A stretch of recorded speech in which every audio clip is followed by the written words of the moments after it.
Hello everyone and welcome to this EV Geek Studios video. I am Sebastian, Joel is behind the camera, What up? and we are in Little Rock at our one and only Iona here at the Casey's at one of the NACS stations. Why are we at a NACS station? Because this is a 2023 base Model 3. So this is the one with the LFP battery pack.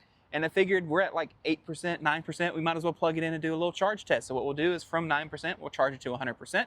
I've got a camera set up looking right at the screen so I can go in and graph the data later.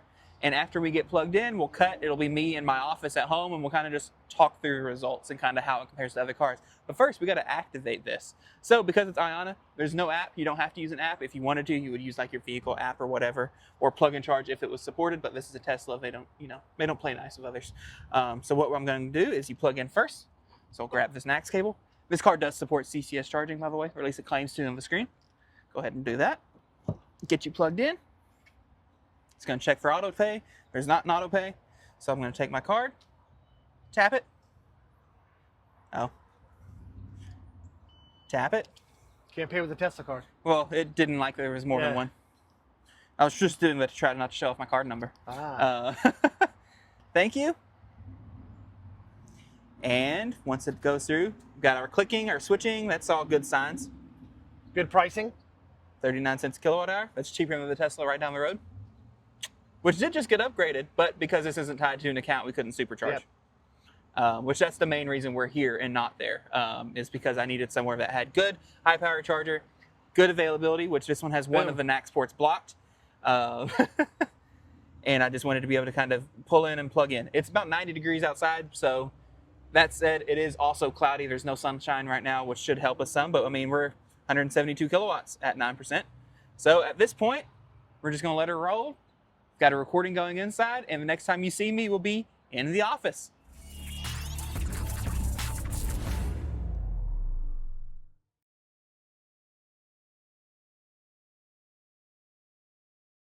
All right, so what are we charging today? So obviously, as we mentioned, this is a 2023 Tesla Model 3 Standard, which for 2023 featured the LFP battery pack. At some point, they stopped calling it Standard Range and started calling it the Model 3 just rear-wheel drive. And I believe that was sometime in 2023, so you might see it called both things. But the main thing here is this is the model with the LFP battery pack. The LFP battery pack in 2023 was a 57.5 kilowatt hour unit, and Tesla claimed an EPA estimated range of 272 miles. Tesla also claimed that this vehicle would hit a peak DC fast charge rate of 170 kilowatts, which I'm sure you saw in the previous clip. It does. And this was a single motor car, 283 horsepower, and 0 to 60 in about 5.8 seconds. But before we actually dive into the full charge curve, which we have from 9 to 100%, I just kind of want to talk about LFP versus everything else. So all the other Teslas and one of the most common battery packs you'll find in the North American market are NMC packs, traditional lithium ion cells. This car uses an LFP pack.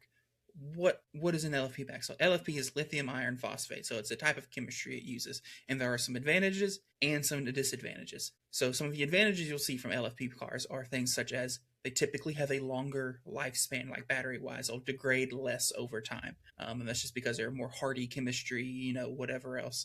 They tolerate abuse just a little bit better. And an example of how they tolerate abuse a little bit better is usually with EVs, you kind of hear the recommendation, don't charge to over 80%. You hear this on your cell phones and your laptops and everything else as well. LFP cells, because they are a hardier chemistry, you can charge it to 100% daily. You're not going to hurt it. And so that's actually recommended as well because you want to charge it to 100% semi-frequently for other reasons, which we'll talk about here in a minute. And the other thing with LFP cells is they're generally cheaper to produce. They don't use cobalt. They don't use some of these precious metals that are hard to get and therefore more expensive. And so they can be more cost effective. However, the disadvantages of LFP is they typically are less energy dense, meaning you need a bigger battery pack for, a bigger battery pack gets you less energy compared to using an NMC chemistry. So two batteries of the same physical dimensions, a NMC pack could have a higher density of energy. So it could be like, say, a 65 kilowatt hour pack or a 70 kilowatt hour pack, whereas your LFP pack is only 57.5 because of just energy density. They typically perform worse in the cool weather. There have been some advances to this to kind of improve it a little bit, but generally speaking, they still perform worse when cold compared to like an NMC chemistry. And that's just got to do with, again, the way the battery works. It just the cold weather zaps it a little bit harder. It doesn't have, the energy density gets worse, things like that. And calibration can be a problem in LFP packs. So I mentioned just a second ago that the manufacturers actually recommend you charge to 100%. And that's because of the way the LFP chemistry works. The top of the battery pack and the bottom of the battery pack, the voltage difference is very, very minuscule. On a typical NMC car, I mean, you might see an over 100-volt difference between 100% state of charge and 0% state of charge, or more than 100 volts. On an LFP pack, we're talking maybe 10 volts, maybe a little bit more than that. And because of that, it can be pretty hard for your car's BMS to figure out what percent your vehicle's actually at, unless it has kind of gotten a recent indicator of this is 100% and this is super low. And so that's why they generally recommend on LFP packs. Occasionally, you will need to charge them to 100%. It's safe to do it all the time, but you do need to do this occasionally to keep the BMS from developing sway. And it's good to run them low every now and again so that the BMS can figure out where the bottom of the battery is. So, advantages, disadvantages, LFP pack. Let's talk about this vehicle kind of in the current landscape, because this is obviously a used car, right? And it's 2026. It's not 2023. The MSRP on this thing when it was new was right around 40 grand. So this is kind of after the peak of Model 3 pricing. Pricing had begun to fall at this point, and the LFP was the cheapest example in 2023. However, now you can find lower mile examples of this car between 26 and 30 grand, it looks like, as of August 2nd, 2026, when I'm recording this. And they've been cheaper in the past. I'm sure they'll get cheaper again. That's just kind of where they are right now.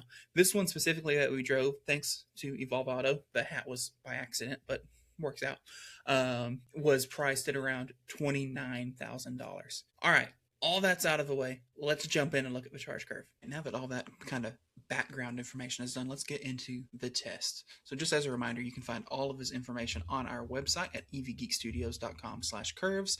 That'll be on the screen as well as in the link below, and this will update over time. So if you see this video later and you want to go to the website, you'll probably see even more cars or whatever than is on there right now.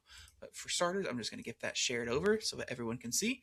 And you can see kind of here's a few of the cars that we've gotten to do so far. So you can see Ironic 5, EV9 testing. This will include the EV6 as well because it's the same battery pack. But here is our 2023 Model 3 base LFP battery. So as mentioned before, EPA rated range is 272 miles.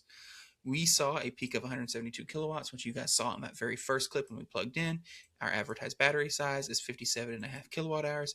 And the 10 to 80 time, so Tesla kind of floated on this number a little bit at the point. They were in the marketing phase where sometimes they would do a 10 to 80 time, sometimes they would just be like, oh, you could add 100 and however many miles in 10 minutes or 15 minutes or whatever.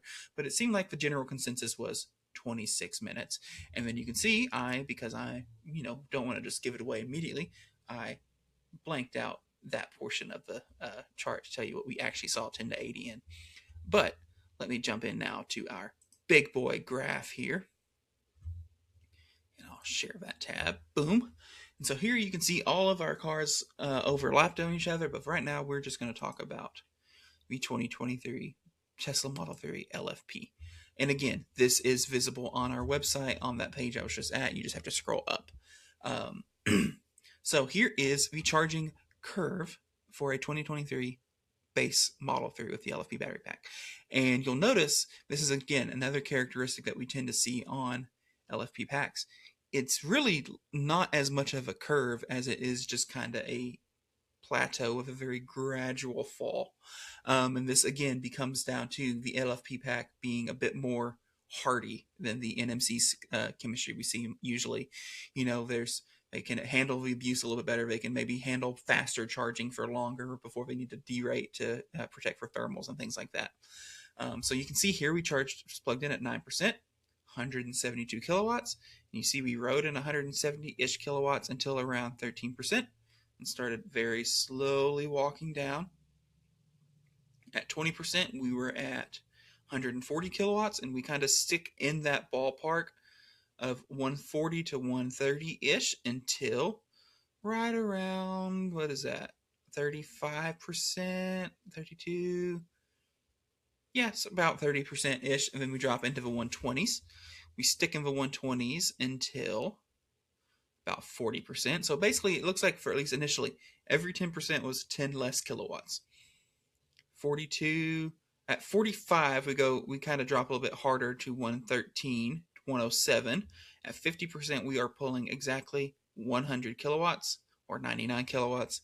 And then we sit in that ballpark until 60%, and then we drop in the 80s, 70% in the 70s. At 80%, we were pulling 67 kilowatts.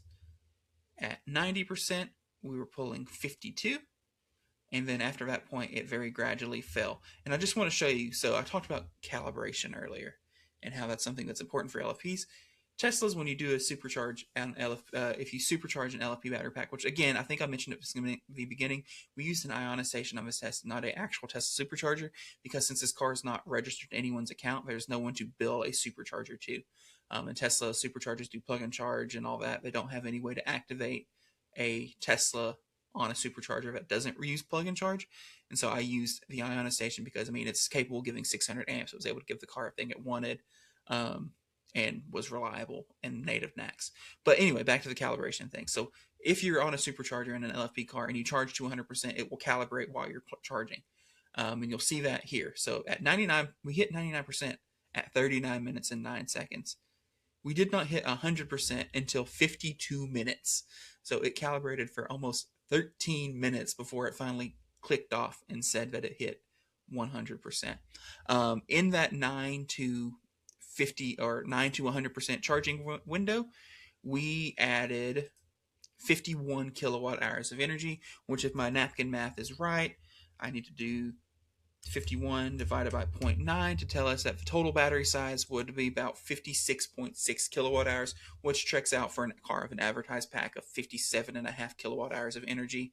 There's going to be some degradation there. This car was pretty low miles. It was like 32,000 miles, but it's also 3 years old. So you would expect, 1 or 2% of degradation at this point. That's kind of normal. But this seems pretty representative. I did go and look and find some older videos and older kind of clips of data on these cars, and this seemed pretty representative. And really the main thing here is just it's a pretty flat curve. This is not something we're used to really seeing in Teslas, even on their newer stuff. Yes, we'll see higher peaks on their NMC cars. We'll do 250 kilowatts. Or in the case of Cybertruck, 500 kilowatts for 2 seconds before dropping off, or 325 or whatever.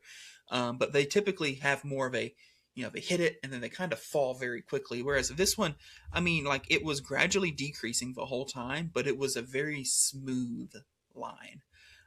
So what's that magical 10 to 80 time that I was keeping away from you before that we actually saw? So let me go ahead and unhide that. We'll come back to this tab. Boom. I'll refresh the page. And you can see we did 10 to 80 in 23 minutes and 41 seconds, which is a pretty respectable number. Now, it is a small battery pack. Again, it's only 57.5 kilowatt hours, so we only added, 57.5 times 0.7. We only added 40 kilowatt hours in 23 minutes, which doesn't sound that impressive on paper. But a 23-minute 10 to 80 stop is not bad. And if you consider 272 miles times 0.7, we added 190 miles of range in 23 minutes, which is pretty decent in the U.S. market, even still today, which is kind of a sad sentence, but it's okay. So that is the analysis on the base LFP. We'll go ahead and show off this graph a little bit. The other vehicles on here charge obviously much faster. So just kind of for starters, I'll just show off the Tesla supercharger numbers on the Ioniq 5 and EV9. And I'm mainly doing that because the cars on a Tesla supercharger get locked into the 400 volt mode. And so we can kind of see how that actually compared. So that is compared to our Ioniq 5. So you can see on my 2023, it just holds 97 kilowatts flat in 400 volt mode. And then it has its little siesta and then gradually falls off. And so while the Model 3 took, let me get the graph there, 39 minutes to get to 99%. My Ioniq 5 took, let's see here. Okay, let me turn off the Model 3 number real quick. Just make it easier. There we go. 54 minutes, although we started at 7% here. So it was actually 50. So it's about the same to get to 100% on the Ioniq 5. But this is also a car with almost 20 more kilowatt hours of energy to dispense. And if we look at the EV9, which has a much larger battery pack, so not very comparable really, but just to kind of give a idea of what that curve looks like, again, because it's a car that's in 400 volt mode, it's just very very flat, 35 minutes to get to 80%, which on that car is 80 kilowatt hours, because it's a 100 kilowatt hour pack.